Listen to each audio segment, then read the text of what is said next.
زي ما انا وعدتكم اني هتابع معاكم رحلة تطوير البروفايل بتاعي على ابورك، لاني بدأت عليه من جديد بعد ما قفلت الاكونت بتاعي على فايفر اللي حققت من خلاله فوق $50,000.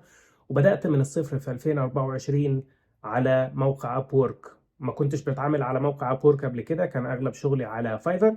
فوقفنا فايفر لانه هو اسرائيلي زي ما احنا عارفين وكده يعني. وبدأت ان انا اركز اكتر على ابورك. اول شهر عملت $30، تاني شهر عملت $110، والشهر الحالي اللي هو شهر مارس انا بطور البروفايل بتاعي على ابورك عشان اوصل ل $500 ارباح في شهر 3 اللي هو شهر مارس. وان شاء الله باذن الله احقق الهدف ده.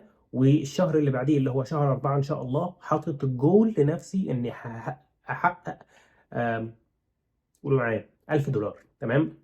فانا هتابع معاكم دلوقتي انا بالظبط عملت ايه النهارده عشان ابدا ان انا اطور في البروفايل. هو مش النهارده بالتحديد، اللي حصل ان انا خلال اليومين اللي فاتوا بدات ان انا ابحث عن عوامل تميز البروفايل على ابورك عامل ازاي، ايه البروفايل اللي بيشد العميل، ايه الحاجات اللي المفروض ان انا احطها في البروفايل بتاعي. فبدات ان انا اشتغل على الحاجات دي واخدها خطوه خطوه. اول حاجه اشتغلت عليها النهارده ولسه مخلصها ولسه معدلها هي البروفايل اوفر فيو. البروفايل اوفر فيو ده الديسكريبشن بتاع البروفايل بتاعك. طلع ان في حاجات معينه انت لازم تحطها في البروفايل ولازم تعملها عشان خاطر البروفايل بتاعك يكون very convincing، مقنع جدا للعميل انه يشتغل عليه.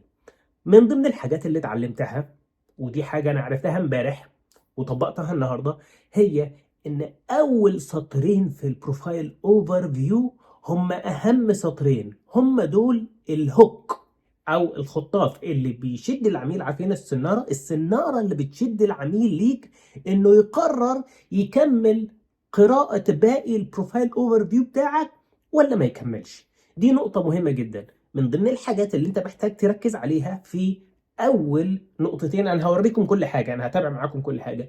اول سطرين انك انت تعرف عن نفسك في السطرين دول بشكل سريع جدا، وكمان تخلق النيد عند الكلاينت، تخلق الحاجه عند الكلاينت انك انت ايه تقول للعميل انت بجد محتاجني في الحته دي.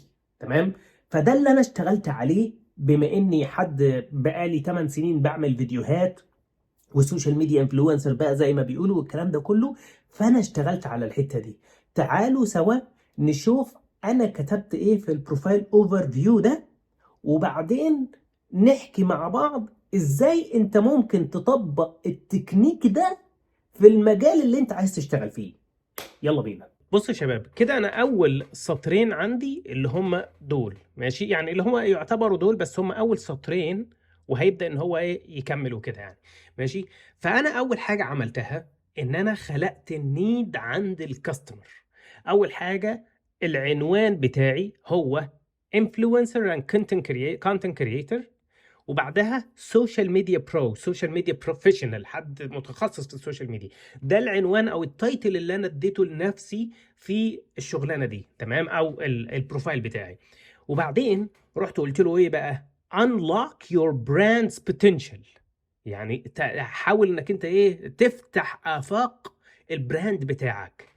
in today's digital age، في العصر الديجيتال اللي احنا فيه، في العصر التقني اللي احنا فيه، your social media presence is not just an extension of your business.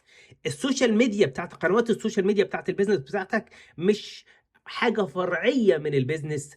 It's the heartbeat of your success.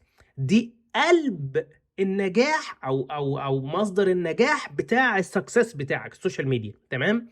ورحت بقى ايه عملتها كالاتي: as an influencer and specialized in video creating and specialized video creator with over 1.3 million followers, I understand the power of dynamic visual content to tell your story, connect with audience and drive engagement across the globe. تمام. دي المقدمة اللي انا حطيتها. دي اهم حاجة اللي انت لازم تشتغل عليها. اول سطرين دول من اهم الحاجات، لان دول اول حاجة هيقراهم العميل. ماشي. فالعميل هيحب ان هو يشوف اوكي طيب انت بقى بتقدم لي ايه، بقدم لك الاتي. تمام. اكمل له بقى اقول له with more than 8 years of experience، انا عندي 8 سنين خبره. تمام. و a portfolio of over 2000 compelling videos. I offer unique blend of creativity, expertise and insight to elevate your brand and amplify its message. Okay. what I offer. وحطيت بقى ايه، طلعت ان موضوع علامه الصح اللي بتتحط دي انك بدل البوليت بوينتس مهمه جدا جدا، بتشد العميل وبتفصص له الحاجات اللي انت بتعملها. فحطيت بقى ايه الحاجات دي. اوكي. فدي من ضمن الحاجات. انا عايز اعطس. الحمد لله. دي من ضمن الحاجات اللي بتخلي العميل يكون مركز مع البورتفوليو بتاعك، انك انت تحط ايه فيديو برودكت، تحط علامه الصح دي، انت بتوفر فيديو برودكشن اكسلنس، بتوفر انفلونسر ماركتنج، بتوفر كرييتيف ستوري تيلينج، سوشيال ميديا سافي اللي هو ايه سوشيال ميديا مانجمنت، وديديكيتد جروث اللي هو ماركتنج او سوشيال ميديا ماركتنج وكده يعني. النقطه الثانيه بقى اللي انا عملتها، انا استغليت فكره الايقونات اللي انا ممكن احطها ورحت حطيت لنفسي 5 نجوم. هنا بقى يا شباب عشان انا لسه بادئ جديد فانا ما عنديش تقييمات على موقع ابورك. تمام. فانا اخدت تقييم من التقييمات القديمه اللي انا اتعاملت مع العملاء اللي انا اتعاملت معاهم، ورحت حطيت التقييم ده هنا. اما سمول دي واحده اسمها مي صينيه. تمام. كنت عملت لها بقى ايه فيديو المنتج بتاعها وحقق ارباح كويسه. تمام. رحت انا استغليت الفكره بتاعت الايقونات وحطيت لنفسي 5 نجوم هنا. تمام. عشان خاطر اعمل يعني فيجواليزيشن او توضيح مرئي لان دي 5 ستارز. اوكي. حطيت بقى ايه 5 ستارز كده، ورحت كتبت بقى ايه، حطيت بقى التستمونيال بتاعتها اللي هي ايه بقى. I'm a small business owner without the budget for a big production company. Ahmed Gouda created a high quality video for my product and at a fraction of the cost, significantly boosting my reach and sales. تمام. فدي برضو نقطة مهمة جدا جدا. وبعدين بقى ايه رحت حطيت why work with me. بصراحة اقول لكم على حاجة، انا ساتسفايد بالبروفايل اللي انا عملته ده بالحاجات دي، بس انا عندي خطة ان انا اعدل ده كمان. انا عايز اضيف شوية حاجات تاني، انا حاسس ان انا اقدر اضيف حاجات تاني، بس ايه فور ناو انا شايف ان ده نقطة كويسة جدا جدا. النقطة اللي جاية بقى اللي ان شاء الله هبدأ ان انا اعملها. اوكي. يعني ده الشغل اللي انا شغاله حاليا، يعني شغلانه ب $100، شغلانه ب السعر هنا مش ظاهر وهكذا يعني. النقطة التانية ان انا اكبر بقى البورتفوليو بتاعي. يعني انا حاليا دلوقتي الاسبوع اللي فات حطيت الفيديوهين دول عشان شكلهم جميل وكده يعني من الفيديوهات اللي انا عملتها، لكن انا ناوي ان انا املى البورتفوليو بتاعي ده بحاجات كتير جدا، اقعد احط فيه كمية فيديوهات كتير وحاجات زي كده. فالبورتفوليو شيء مهم جدا جدا انك انت تشتغل عليه. كان مهم برضو ان انا اعمل السكيلز، وانا محتاج برضو ابدا اشتغل على السكيلز. يعني انا بداتها كده من فوق خالص. تمام. بدات بقى من فوق اللي هو الانفلونسر برو ده كده اول حاجه انا اشتغلت عليها. تمام. بعدين بقى بعد البروفايل اوفر فيو اللي انا عدلته النهارده، هشتغل على البورتفوليو، وكمان هشتغل ان انا اظبط السكيل سيت واظبط البروجكت كاتالوج بتاعي. وهطلب من العملاء اللي انا اشتغلت لهم قبل كده ان هم يدوني تستمونيال. هنا التستمونيالز دي شيء في غاية الأهمية، فانا هطلب من العملاء ان هم يدوني تستمونيالز بحيث ان انا اطور من نفسي في الحتة دي. تعالوا بقى دلوقتي نتكلم عن ازاي انت تضبط الحاجة بتاعتك دي بشكل في غاية الروعة انك انت تعملها. يعني انا عارف ان في ناس كتير منكم الانجليزي مش مساعدها، وانا اقول لكم على حاجة بصراحة يعني انا حسيت ان انا ايه لا مع خبرتي بقى لي 8 سنين بقى عايش في امريكا وشغل في الترجمه والحاجات دي كلها ومعرفتي بالانجليزي، حسيت ان انا محتاج حد يساعدني في اني اكتب بروفايل قوي، ان هو يصيغ لي عبارات معينه بشكل قوي. ف يعني ده طبيعي جدا جدا. الانجليزي is my second language, it's not my first language. تمام. ف استعنت بتشات جي بي تي، طلبت منه ان هو يظبط لي الموضوع ده. فتعالوا نشوف انا ظبطت البروفايل بتاعي ازاي على تشات جي بي تي. بصوا يا شباب، انا قلت لتشات جي بي تي right now I'm rewriting، انا بعيد كتابه my profile overview and I would like to add some bullet points of what I offer.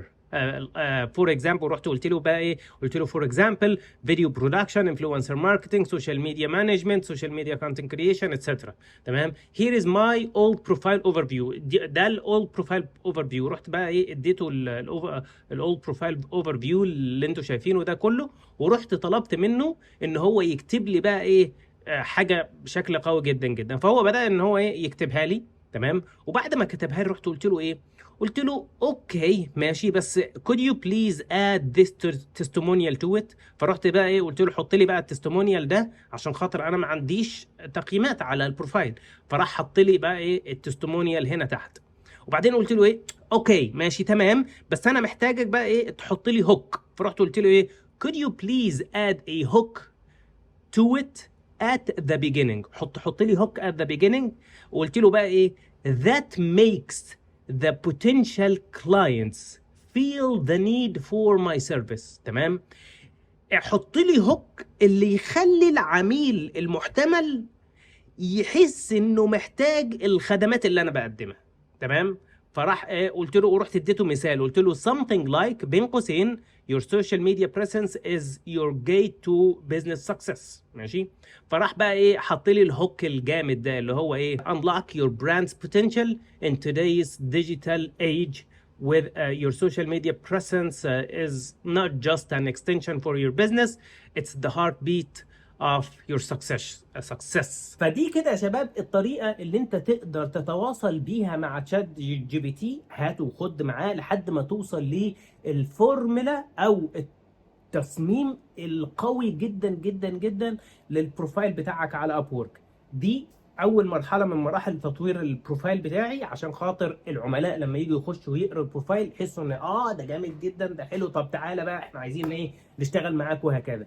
حاول بقدر الامكان انك انت تعمل لستة بكل الخبرات بتاعتك في مجال محدد، مش كله على بعضه. يعني ايه، انت عندك مثلا خبره في الماركتنج، عندك خبره في كتابه المحتوى، عندك خبره في تصميم الصور، عندك خبره في كذا، حطهم كلهم كده في باكج، عشان خاطر انت بتتكلم بقى عن ايه السوشيال ميديا ماركتنج والاوتريتش والسوشيال ميديا مانجمنت، وتبدا انك انت تحطهم مع بعض في لسته كده، وتتواصل مع تشات جي بي تي تقول له ايه انا عايزك تبني لي بروفايل قوي على اب وورك.